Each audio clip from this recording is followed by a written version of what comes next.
Hello. Hello, বলছি তুমি ব্যাগপত্র গুটিয়ে বাড়ি চলে আসো। আচ্ছা ঠিক আছে।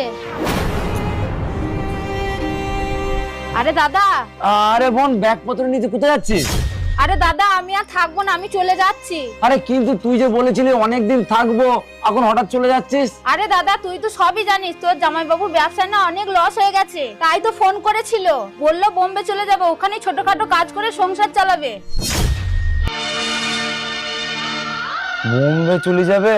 আরে বোন, ব্যবসায় একদিন লস একদিন লাভ তো হতেই থাকে, তাই বলি তোরা বোম্বে চলে যাবি? আমি কি করব বল, তোর জামাইবাবু যেটা ভালো বুঝবে সেটাই তো করতে হবে। আচ্ছা ঠিক আছে, যেটা ভালো বুঝবি তোরা সেটা কর। আচ্ছা ঠিক আছে দাদা, আমি তাহলে আসছি।